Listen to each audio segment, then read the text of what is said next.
Hello, my friends, and welcome back. Thank you very much for being with me again today.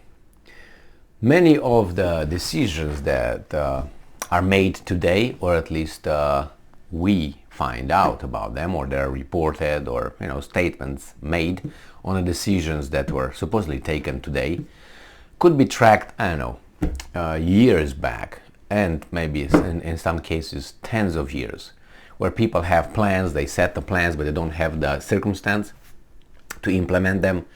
They need the exact, the right moment in order to come up with file number 3429. Here it is. We had it ready. Now the circumstances will allow us to push forward with this kind of policy.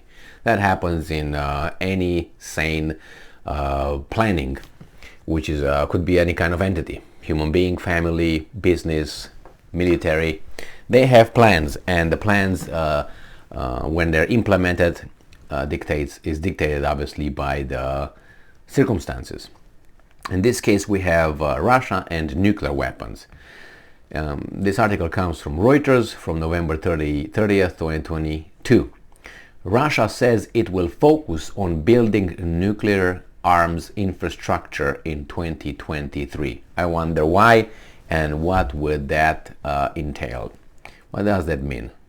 And we have Mr. Shoigu, that I actually haven't heard from some time.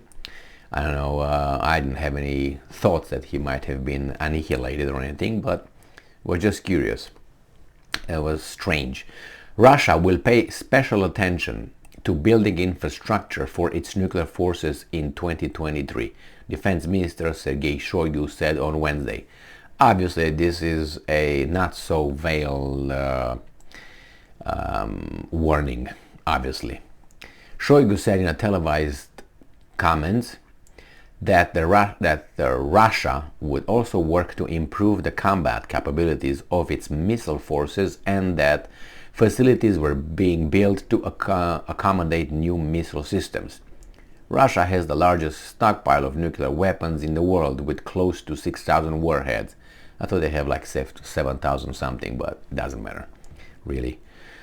President Vladimir Putin has placed territory seized by Russia in Ukraine under Moscow's nuclear umbrella, warning that he is ready to defend Russia's territorial integrity, end quote, by all available means.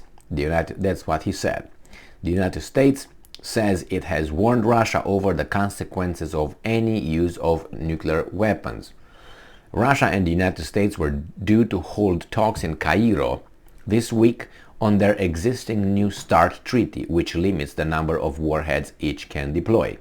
But Moscow pulled out on the eve of the meeting, accusing the United States of toxic anti-Russian behavior and trying to manipulate the treaty to its advantage. Well, I don't care about the whatever arguments you bring and justifications. I mean, I can say that tomorrow is, I don't know, Thursday, and I don't like Thursdays. We're not going to meet on Thursday, so off. So this kind of, I don't like your tone kind of thing. This is what it is. I think you're guilty. Okay, do you have the evidence? Yes, the evidence is your tone. Yeah, believe me, I was involved in this kind of stupidity in my life, in professional activity, and not in street talk, in professional activity.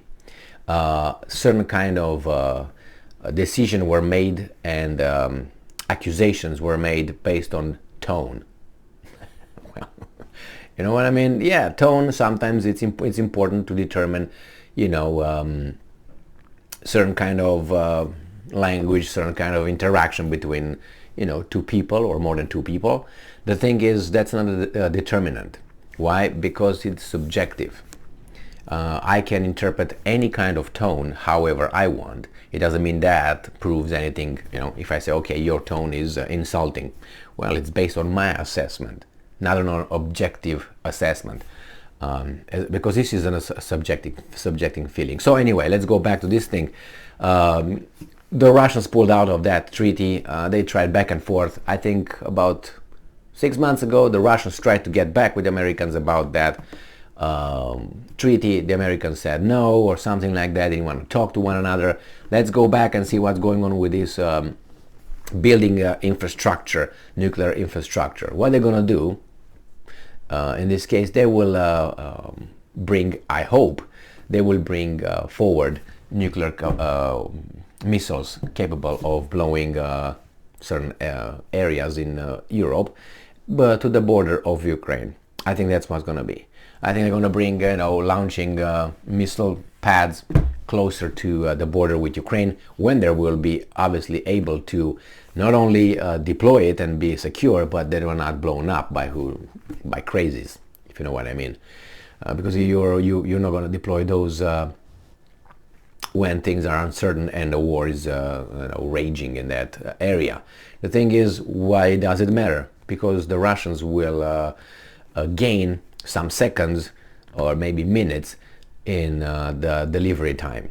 That's why the Russians were very, very upset with NATO, building those so-called defensive air missile systems in Poland and Romania. And they said, well, it's just defensive. As someone said, no, they could be turned to be offensive just like this. Okay, so you don't bullshit me and telling me that those systems are to defend Europe from, guess who? Iran, somehow. Take on this, look at that and see where Iran is, and look where Poland is, for instance. And you tell me if Iran will be able to hit Poland like that. And you say, hey, Emil, but those are missiles, and missiles are guided and they can go like this. Well, so then means they can go through Italy, right? Why not? I mean, if they can go, if they want, they can send them to the Atlantic Ocean and then come from the west into Europe, huh? How about that? I mean, really, let's don't play idiots here. It's clear that those were intended for Russia, and what they did, the NATO pushed its military infrastructure, in this case missiles, closer to Moscow and other military targets in Russia, which shortened the distance, therefore the time of an attack. So if I can shoot and blow you up in 3 minutes, and you can shoot and blow me up in an hour, guess what? By the time your rockets comes to me, you're gonna be dead, annihilated, and I probably will have time to hit your missiles in the meantime. I will have more time. So that's why. I mean, if I can deliver the bullet before you can, I still have time to dodge it, you know what I mean, or block it somehow. And this is, I mean, you give yourself more time to parry your attack, whereas you had shorter time. So I'm waiting for the Russians to report that Kaliningrad will have nuclear weapons, but I think that's going to be like the last resort. I know the Russians deployed three Kinzhal missiles to Kaliningrad, and those Kinzhals are hypersonic and they can carry nuclear heads. So that means they can fuck these guys up whenever they want. And only three? I don't know, let's say London, Berlin, and Paris. Oh, okay. No, they're gonna hit only military targets, like the Americans hit in Hiroshima and Nagasaki. Remember how BBC reported that? I listened to that report, the BBC, yes, and Americans, whatever they said, bombarded Hiroshima, military infrastructure in Hiroshima, and then we found out, yeah, so much military infrastructure that they blew up the town. They targeted the civilians. So yeah, okay. Thank you very much for being with me again today. Kaliningrad is only one example. These guys are going to move things in Belarus possibly, even though Lukashenko is not going to be there forever, and we're going to move probably in the now new acquired annexed territories, which will help a few seconds to blow up the enemies, Russia's enemies, military infrastructure faster. Thank you very much for being with me again today. Stay strong, stay smart, look for the truth, and be just.